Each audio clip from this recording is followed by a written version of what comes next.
तो भाई कैसे हो आप लोग। उम्मीद करता हूँ यार आप सभी लोग बिल्कुल बढ़िया होंगे। तो दोस्तों आज की वीडियो में हम लोग बात करने वाले हैं कृषि बिलों के ऊपर जो कि पास हुए। अब इन सारी चीजों में इस तरीके से दिखाया जा रहा है कि अगर इन बिलों को लागू कर दिया गया तो किसान का घर नीलाम हो जाएगा या फिर उसकी भैंस खुल जाएगी। तो दोस्तों सबसे बड़ी चीज क्या है, सरकार ने जो बिचौलिए थे उन लोगों को बीच में से खत्म कर दिया गया।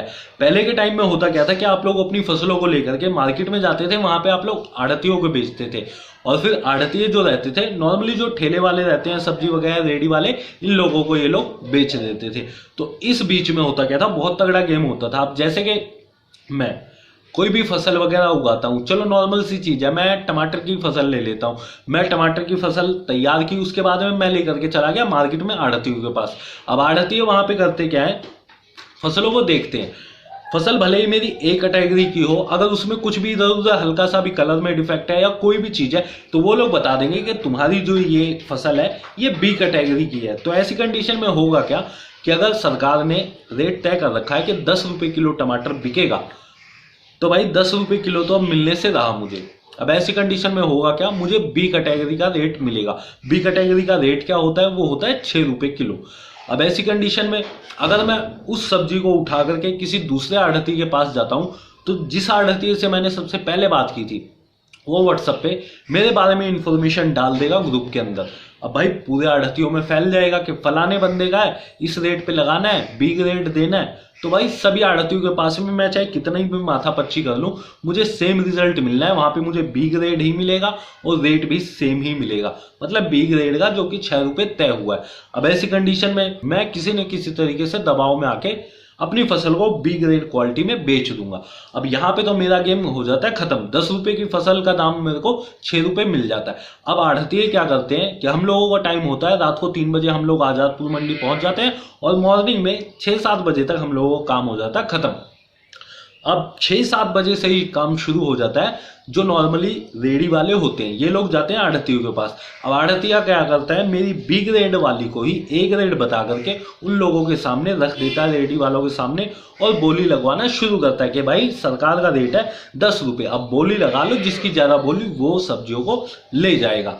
तो अब ऐसी कंडीशन में बोली क्या लगती है, 12, 13, 14, 15, बड़ी आसानी से 15 रुपए तक बोली जो होती है वो पहुंच जाती है।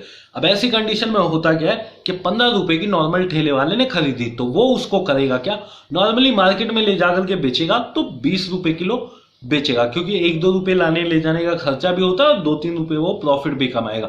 अब सबसे बड़ी गेम क्या हुई कि आढ़ती ने बैठे बिठाए एक ही जगह पे सिर्फ अपने एक फर्रे के दम पे, जो कि उसका आढ़तनामा होता है, उस चीज के ऊपर उसने किया क्या कि 10 रुपए वाली फसल को उसने 6 रुपए में खरीद लिया, 4 रुपए वहां से उड़ा दिए, बोली लगवा दिया 10 रुपए के ऊपर। अब ऐसी कंडीशन है 5 रुपए वहां से, यानी 9 रुपए पर केजी के ऊपर उसे बड़ी आसानी से मिल गए। अब ऐसी कंडीशन में होता क्या है कि बंदा आढ़तिया ऐसा नहीं है कि कोई 1-2 किलो टमाटर बेच देगा या 1-2 किलो कोई सब्जी सेल करेगा या कुछ करेगा।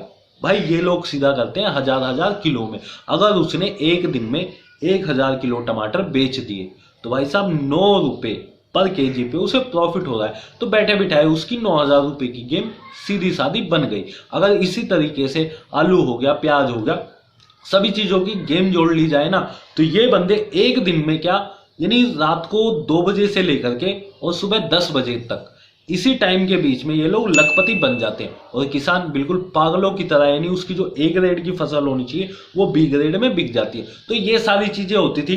अब क्या किया है सरकार ने, बिचौलियों को लात मार दी है, काम खत्म।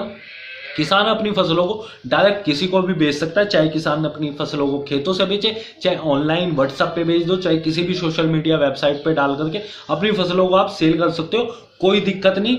रही बात अब दूसरी चीज क्या है, जमाखोरी के ऊपर।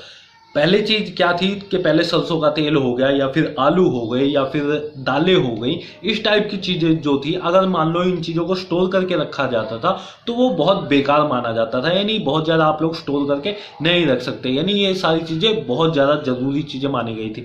बट अब ऐसा नहीं है। अब नॉर्मली किसान सरसों का तेल हो गया, दालें वगैरह हो गई, आलू हो गया, प्याज हो गया, इस टाइप की चीजों को किसान अपने पास में बड़े आराम से स्टोर करके रख सकता है और जब उसे लगे कि मार्केट में अच्छा खासा भाव मिल रहा है तो बड़ी आसानी से वो बेच सकते हैं। और बहुत सारे किसान इन सारी चीजों को यूज भी करते हैं, जैसे कि आप लोगों ने देखा भी होगा कि किसान क्या करते हैं, कि ट्रैक्टर ट्रॉलियों में अपनी प्याज वगैरह बेचते हुए आप लोगों को दिख जाएंगे, कई सारी मार्केटों में, कई बार गलियों में दिख जाएंगे। तो उसका मेन रीजन यही होता है कि किसान को आढ़तियों से सही रेट नहीं मिलता, तो सरकार ने आढ़तियों से पिंड छुड़वा दिया। दूसरी चीज, अब स्टोरिंग करने की पावर भी दे दी कि भाई फसलों को स्टोर कर सकते हो अपने पास, कोई टेंशन वाली बात नहीं है। तो भाई इससे बढ़िया और क्या बात होगी। अब दोस्तों इस बिल के अंदर जो तीसरा रूल आया वो क्या है, तो तीसरा रूल जो है वो ये है कि अगर मान लो आप लोग किसी भी कंपनी वगैरह को अपनी फसलें वगैरह पहले से ही बेच देते हो, पहले से यहाँ पे मतलब ये है कि जैसे मैं एक किसान हूँ, मैं आलू लगाऊंगा या टमाटर लगाऊंगा या प्याज लगाऊंगा, तो मैं किसी कंपनी से कॉन्ट्रैक्ट कर लेता हूँ और उनके साथ में टाई अप करके अपना रेट मैं फिक्स कर देता हूँ कि जब मेरी आलू की फसल तैयार होगी, आलू निकलने शुरू होंगे, तो मैं भाई 10 रुपये किलो बेचूंगा। तो ऐसी कंडीशन में होगा क्या कि भाई आलू चाहे 5 रुपए किलो बिके, चाहे बिके भाई 20 रुपए किलो, किसान की बॉडी के ऊपर कोई भी इफेक्ट नहीं पड़ेगा, क्योंकि किसान को पहले से ही उन फसलों का रेट पता होगा। तो इसीलिए किसान अपना जी जान लगा करके मेहनत करेगा, फसलों को अच्छे से तैयार करेगा और उसे अच्छी खासी इनकम भी मिल जाएगी। तो सबसे बड़ी चीज ये सारी चीजें, मतलब किसान को कोई हेडेक नहीं होगी कि भाई मैं फसल लगाऊंगा, आने वाले टाइम में क्या दाम मिलेगा क्या नहीं मिलेगा। तो इन सारी चीजों से भी कहीं ना कहीं मुक्ति दे दी है इन बिलों ने। तो सबसे बढ़िया चीज यहाँ पर यही हुई है कि भाई आढ़तियों को लात लग चुकी है और बीच के जो बिचौलिए थे, जो एक झटके में लाखों करोड़ों कमा लेते थे, उन सबके पेट पे लात लग चुकी है। और हाय तौबा मचाने वाले ना यही बंदे हैं, और उल्टी सीधी न्यूज भी चलाएंगे, आप लोगों को बहकाएंगे भी, फुसलाएंगे भी। रही बात भाई आंदोलन की, तो आंदोलन में कोई भी किसान नहीं खड़ा हुआ, क्योंकि किसान को अपने खेतों से ही फुर्सत नहीं है। वो कहीं ना कहीं अपने खेतों में पुलियां चढ़ा रहा होगा, या फिर धान का टाइम है ना, तो भाई वो कहीं ना कहीं निराई वगैरह करने में लगा होगा, या फिर भाई आने वाले टाइम में वो अपनी फसल को काटेगा, यही सारी चीजें करेगा। फालतू चीजों के लिए किसान के पास थोड़ा टाइम है कि वो आंदोलन में झंडा लेकर के खड़ा रहेगा, क्योंकि अगर वो झंडा लेकर के खड़ा रहेगा तो उसके परिवार का पेट कौन पालेगा। ये आंदोलन जो ये चल रहे हैं अजी कद्दू। तो दोस्तों बस यही सब था आज की वीडियो में। उम्मीद करता हूँ वीडियो आप लोगों को पसंद आई होगी। वीडियो अगर पसंद आई है तो लाइक शेयर और सब्सक्राइब जरूर कर देना। तो ज्यादा बकैती न करते हुए करते खत्म। तो बस दोस्तों आज की इस वीडियो में इतना ही। जय हिंद, जय भारत। मैंने ही मिटानी ये बीमारी, मैंने ही तो जानी ये बेमानी, मैंने ही मिटानी भ्रष्टाचारी, मैंने ही संभाली जिम्मेदारी। सांपों से भरा है पूरा ये समुंदर, पीठ पीछे मारा है इन्होंने खंजर। इनसे हम सब लड़ेंगे अब मिलकर, इनकी जिंदगी अब बनेगी बंजर।